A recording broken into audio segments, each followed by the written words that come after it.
देर रात एनएसए अजीत डोभाल और चीन के विदेश मंत्री के साथ बातचीत हुई है और बड़ी खबर क्या आई हम आपको इस वक्त बता रहे हैं कि डीजीएमओ के बीच भी बातचीत होगी। कल भारत और पाकिस्तान के डीजीएमओ लेवल की भी बातचीत की खबर आ रही है और कल दोपहर 12 बजे दोनों देशों के डीजीएमओ में बातचीत संभव है।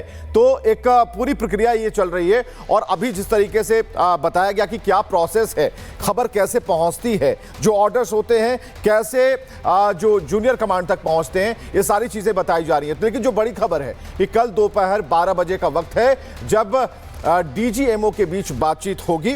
तो हमारे साथ श्याम सर भी मौजूद हैं। लेकिन एक बड़ी खबर और भी आ गई है, हम आते हैं, तुरंत आते हैं आपके पास। और खबर क्या है? खबर ये है कि अमृतसर में बीती रात कई ड्रोन देखे गए थे और ये तस्वीरें सामने आई थी कि अमृतसर में कल ड्रोन देखा गया। समझौते के बाद भी पाकिस्तान की तरफ से ये ड्रोन भेजे गए। बस इसी यही सवाल है कि आखिर कैसा समझौता। अमृतसर में अभी हालात सामान्य हैं, कोई अलर्ट जारी नहीं किया गया है। यह ब्रेकिंग न्यूज है इस वक्त की, यानी कि सारे एहतियात बरते जा रहे हैं। अमृतसर में बीती रात कई ड्रोन देखे गए। श्याम सर, जो सवाल मेरा था कि ये कैसा सीज फायर, क्या हुआ, और जो प्रोसेस अभी यूके सर बता रहे थे, और चलिए, और ये तस्वीरें हम दिखा भी रहे हैं कि ये देखिए जो ड्रोन है उसे मार गिराया गया था पाकिस्तान की तरफ से। 5 बजे खबर आती है कि सीज फायर, 8 बजे से ये शुरू हो जाता है और लगातार ये। और श्याम सर जरा बताइएगा ये क्या हुआ, कल जो हुआ क्या हुआ, और डीजीएमओ लेवल की जो बैठक होनी है जिसका टाइम हम बता रहे हैं कि ये बात हो सकती है, इसके बारे में क्या अपडेट है? रिपब्लिक भारत के चैनल से पहले तो मैं सारे दर्शकों को भारत भूमि की एक अच्छी सुबह, एक कूल काम और पीसफुल मॉर्निंग विश करना चाहता हूं। बहुत ही शांति का समय है फिलहाल। जो आप कह रहे हैं ये आफ्टर इफेक्ट थोड़े हुए, और ये ड्रोन्स और ये थोड़ा सा हंगामा श्रीनगर में या हमारे जम्मू कश्मीर में जो हुआ उसको अभी हम फिलहाल हेल्ड इन अवेंस रख देते हैं, क्योंकि देखिए हमें एक अच्छा मौका मिला है और इस बात को हमें देखना है। फ्लो ऑफ कम्युनिकेशंस कभी कभी डिस्टर्ब होती है और उनके पाकिस्तान के हायर कमांडर से लोअर कमांडर तक ये नहीं गया होगा। तो मैं सिर्फ इतना मानता हूं कि छोटी मोटी आइसोलेटेड सिचुएशंस है। यस, भारत जो अलर्ट था, इसलिए कोई बात नहीं है। फ्यूचरिस्टिक मैसेज है हमारे लिए, आगे का सोचना है। बिल्कुल सर, आपके पास वापस लौटूंगी। हमारे साथ ग्राउंड जीरो पे हमारी बड़ी टीम मौजूद है। विवेक हमारे साथ पठानकोट से जुड़े हुए हैं, पहले उनके पास चलते हैं, वहां से अपडेट ले लेते हैं। विवेक, इस समय क्या अपडेट है, क्या स्थिति है, तस्वीरें क्या है?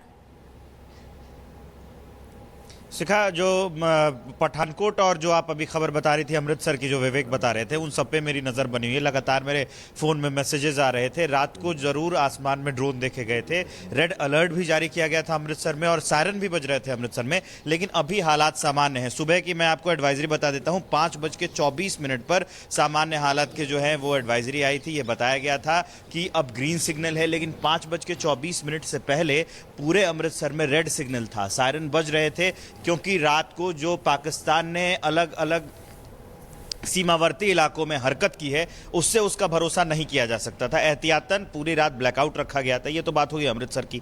अब मैं जहां मौजूद हूं पठानकोट, ये आसपास का इलाका है, मैं दोनों जगहों पर लगातार मूव करता रहता हूं। ये जो पठानकोट का इलाका है, यहां भी रात को ब्लैकआउट रखा गया था। हाँ, बात बस ये रही कि पहले जब सीज फायर का ऐलान नहीं हुआ था तो वहां पर 8 बजे ब्लैकआउट कर दिया जाता था, मतलब यहाँ पर जो पठानकोट है। लेकिन सीज फायर के ऐलान के बाद से 9 बजे के बाद से जो है यहाँ पर ब्लैकआउट किया गया और सुबह तक ब्लैकआउट था। हालांकि यहाँ पर किसी कोई धमाके की जो खबर है वो नहीं है, क्योंकि मैं पूरी रात यहीं पर था। लेकिन पाकिस्तान ऐसा राष्ट्र है जिसका भरोसा नहीं किया जा सकता। मैं आपको बताऊं कि जब ये सीज फायर की खबर आ गई थी उसके बाद मैं यहाँ के बाज़ारों में जो मार्केट्स हैं वो खुल गए थे, वहाँ पे गया था, क्योंकि दोपहर 1-2 बजे की बात होगी जब मैं रिपोर्ट कर रहा था। एक जो मिसाइल है इंटरसेप्ट की गई थी, वहाँ की मैंने भेजी थी तस्वीरें। उस समय जब यहाँ पर की गई थी मिसाइल इंटरसेप्ट, पूरे पठानकोट में बाजार बंद करा दिए गए थे। लेकिन जब शाम का वक्त हुआ, सीज फायर का ऐलान हुआ, तो बाजार खुल गए थे। लेकिन जब मैं लोगों से बातचीत कर रहा था तो लोगों का साफ ये कहना था कि पाकिस्तान ऐसा देश है, ऐसा राष्ट्र है जिसका भरोसा नहीं कर सकते। अगर इतिहास को देखेंगे तो जब वो हारने पे आता है, जब वो अपने घुटने पर आता है, तो सीज फायर कर लेता है। विवेक, आप वहां की तस्वीरें बता रहे हैं, वहां के हालात बता रहे हैं, आपके पास वापस लौटेंगे। इसी बीच अपने दर्शकों को बता दें कि भारत पाकिस्तान के बीच युद्ध विराम हो गया है। पाकिस्तान समझौते पर कायम रहा तो शांति रहेगी, लेकिन वरना होगा पाकिस्तान का सर्वनाश। क्योंकि पाकिस्तान जिस तरीके से सीजफायर लागू होने के बाद हरकतें कर रहा है वो पाकिस्तान की तबाही का संदेश लेकर आ रही है। बहरहाल ऑपरेशन सिंदूर से घबराए पाकिस्तान ने कैसे भारत से के कहर से बचने के लिए ओढ़ा है सीज फायर का कवच, इस रिपोर्ट में आपको दिखाते हैं।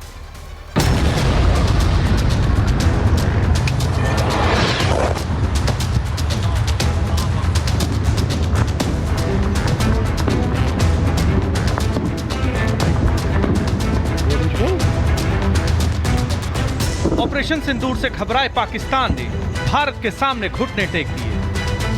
पाकिस्तान पर हमलावर हूं। कायर पाक ने फिर युद्ध विराम का कवच ओढ़ लिया। अल्लाह ताला के फजल करम से भारत के वार से घबराए पाकिस्तान ने आखिरकार फिर बचने का रास्ता ढूंढ लिया। भारत के गुस्से से घबराया पाकिस्तान, मुंहतोड़ जवाब से घुटने पर आए शहबाज। यूएस की मध्यस्थता में करवाया सीज फायर। यूएस की मदद से बच निकला आतंकिस्तान। जिसके बाद सीज फायर को लेकर तमाम जो बातें की गई कि सीज फायर का पालन भारत और पाकिस्तान दोनों करेगा, लेकिन हुआ क्या, उसी शाम को यानी कि 9 सवा 9 बजे के बीच में लगातार जो सीज फायर वॉयलेशन है वो किया गया। जो ड्रोन से अटैक है वो लगातार इंटरसेप्ट किया गया। हालांकि सीज फायर के नाम पर हमेशा भारत के कहर से बच निकलने का रिकॉर्ड पाकिस्तान के नाम पुराना है। पाकिस्तान हमेशा ही भारत के गुस्से से बचने के लिए सीज फायर का इस्तेमाल करता आया है। फिर चाहे कारगिल में दिया गया धोखा हो या फिर सियाचिन में थोपा गया संघर्ष, हर बार पाकिस्तान ने युद्ध के लिए भारत को उकसाया और धूल चाटने के बाद सीज फायर चिल्लाने लगा। इस बार भी पाकिस्तान ने यही किया।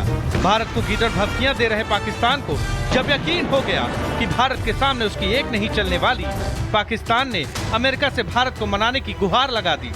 जिसके बाद अमेरिका के प्रयासों की बदौलत आखिरकार शनिवार शाम भारत पाकिस्तान के बीच युद्ध विराम समझौता हो गया, जिसका ऐलान करते हुए अमेरिकी राष्ट्रपति डोनाल्ड ट्रंप ने कहा, अमेरिका की मध्यस्थता में चली लंबी वार्ता के बाद मुझे घोषणा करते हुए खुशी हो रही है कि भारत और पाकिस्तान पूर्ण और तत्काल युद्ध विराम पर सहमत हो गए। हालांकि पाकिस्तान की सच्चाई और उसकी नापाक फितरत से वाकिफ भारत के पास पाक को झटका देने की कई वजहें थी। बावजूद इसके अमेरिका के भरोसा दिलाने और पाकिस्तान की हालत पर तरस खाकर भारत ने पाकिस्तान को दोबारा मौका देने पर सहमति जता दी। इसके बाद दोनों देशों ने तत्काल युद्ध विराम लागू करने का फैसला कर लिया।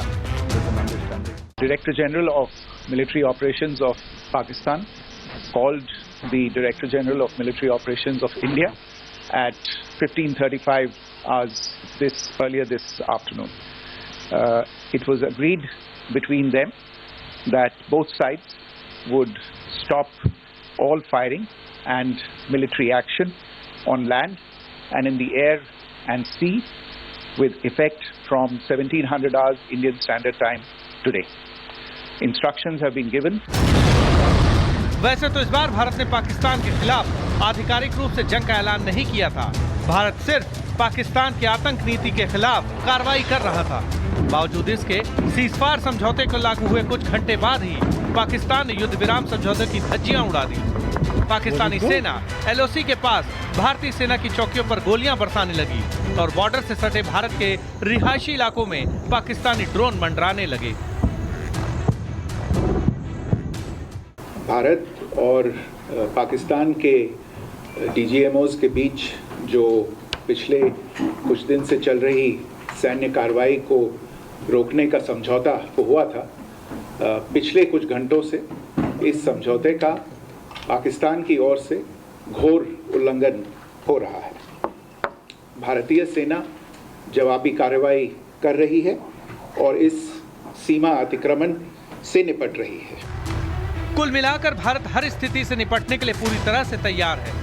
भारतीय सेना पूरी तैयारी के साथ अपने मोर्चे पर डटी है। अब ये पाकिस्तान के हाथ में है कि वो युद्ध विराम समझौते का इस्तेमाल अपने हक में करता है या वो भारत को चुनौती देकर अपने बुरे वक्त को न्योता देता है, क्योंकि पाकिस्तान ने पिछले 4 दिनों में जो भुगता है वो तो सिर्फ ट्रेलर है। अगर वो नहीं सुधरा तो आगे पूरी पिक्चर बाकी है। Bureau report, Republic Bharat.